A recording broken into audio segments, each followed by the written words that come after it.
Listeners, happy Friday. Welcome back to RJTV.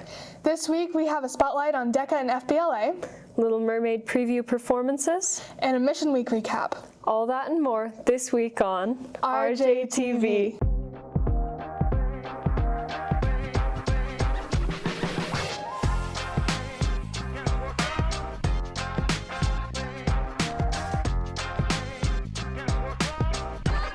Hey Hannah, did you know that DECA and FBLA are some of the most active clubs on campus? No, I didn't. That's really cool. Yeah, they compete and win all kinds of awards. Here is RJTV producer Sean Gardner with a club spotlight featuring Father Menard and the presidents of FBLA. Okay, well, you might know that Pope Francis has some really wonderful things to say about the business world.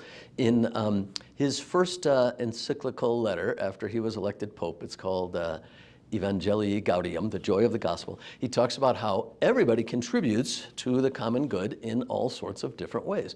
And the way that business people contribute, or at least one of the ways they contribute, is by creating job opportunities for people, because everybody needs a job.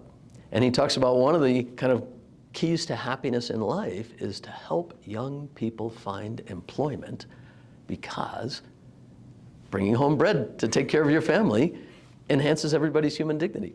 So do you guys see some of that in the business clubs here at school? Yeah, so part of our mottos is business with and for others. So we're trying to teach kids at the high school level to just be business leaders in the future, and that doesn't necessarily mean you have to be a business major. It's just preparing us to be leaders. I know that sounds kind of corny, as it's future business leaders of America, but that leadership part and being able to teach others and just be the next leaders of the generation is what we're going for.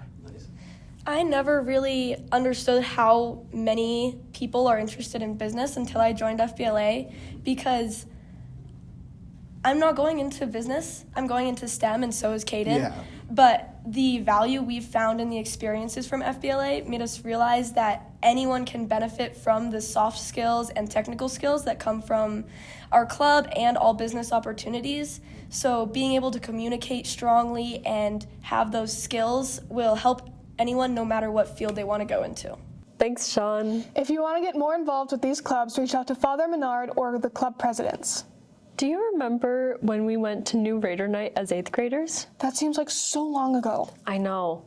New Raider Night was last night, and there was a sneak peek of The Little Mermaid.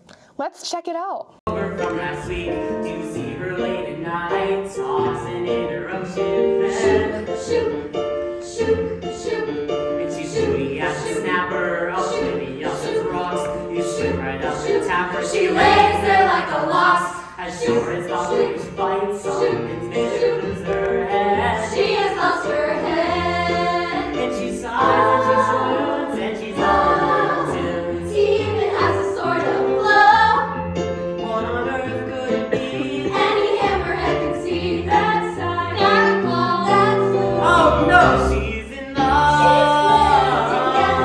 She's in love. Wow, that was really cool. I cannot wait for the show. Speaking of The Little Mermaid, Sienna Ehaya was the winner of the poster contest. Congrats, the poster looks amazing. Hannah, I didn't know you read. Of course I read. What book is it? It's The Great Gatsby. Oh, isn't that the theme of the father-daughter dance? Well, yeah, kind of. It's the Roaring Twenties. The dance will be at the Vehicle Vault in Parker on Saturday, March 8th. Get your flappers and force your dad to wear a top hat. There will be desserts, exotic and old cars, and a 360 camera for good photos and cool videos. If you see a green light in the distance, don't go towards it. It's just the Gatsby. Registration is still open. Sign up now. Hey, Alyssa, what was your favorite Mission Week dress down day? Probably Hawaiian Day, because I got to stay home in my pajamas. Oh, fun. Mission Week was a huge success. Shout out to Servant Leadership for organizing such a great week. We have raised over $20,400. And we are still waiting on the partnering restaurants to share their totals, but we are on our way to meeting our $21,000 goal. Great job, everyone. Let's hand it over to Sean and Connor for this week's Raider Sports Update. What's up, Raiders? Welcome back to your Raiders Sports Update. First things first, congratulations to all the wrestlers that competed at Ball Arena last weekend, including Heidi Latourette, Jordan Walker, Hannah Permita, and Richie Avila. And huge shout out to Remy Zimmer for being the first individual state champion for the girls in RJ history. We were there at Ball Arena with producer Charlie Wood, who talked with Remy after a huge win. Congratulations on winning the state championship. Coming out of the second period, you were trailing on the score, so what kind of mentality change did you have? How did you feel coming out of the second period? I knew I had to switch my mentality I knew I had to score, I knew I had to get points, so I had to turn it on. How does it feel being a state champion, especially having your dad in your corner as your coach? I loved having my dad in my corner. He's been coaching me for 6 years, so it was so exciting to have him there and such a big moment. What did you do this season to make it to the state championship? There was a lot of hard work that went into it, a lot of early workouts, going into the room every day with my teammates, just getting after it. Congratulations. Thank you. It's playoff season. Hockey starts their playoff campaign tonight versus Lewis Palmer at 9 p.m. It's at the Family Sports Center, so pull up, Raiders.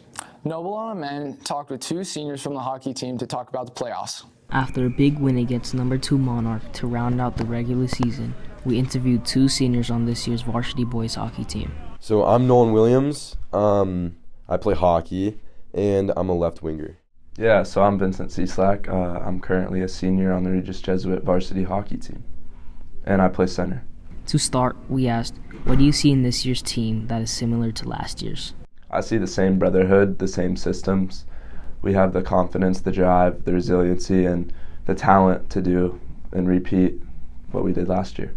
And this team, like last year's team, I think it's really close, and I think that's really important in any sports team, is just being like brothers with all the people on your team and loving each other and being a community.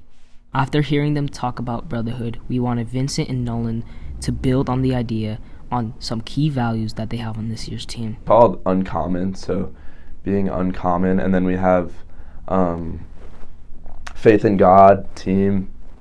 We have buzzin', which is kind of the boys are buzzing, which basically means we're just flowing, we're enjoying hockey, we're in that flow state of fun. It was faith in team. One was collectively buzzing. The whole team is working hard together and getting better, and you start to develop a confidence. Lastly, we asked, do you guys think you can win another state championship this year? Do I think we can win it? Yes. Absolutely. No doubt about it. This is Amin Asfal and Noble Dowett for RJ Media. Thanks, guys. Head to boys basketball senior night tonight at 7 versus Rock Canyon. The Rowdies will be there too, so let's show up. Massive shout out to girls basketball who crushed Heritage 83-18 on senior night on Wednesday. They play Rock Canyon tonight at 7 at Rock Canyon. Be there. Well, that's it for today. Catch us next week for playoff season for winter sports and start of spring sports. Thanks, Sean and Connor. A reminder to all our seniors that there is a candlelit mass on March 7th at 7 p.m. in the GD Chapel. Hannah, you're not even a senior. Anyway, we hope to see you all there, seniors. And finally, make sure to head over to our BD Tradition Hall today at lunch for one of the several Black History Month celebrations. There will be trivia and new foods to try from several regions to celebrate. That's so cool. I can't wait. That's all for this week. See you next week on RJTV.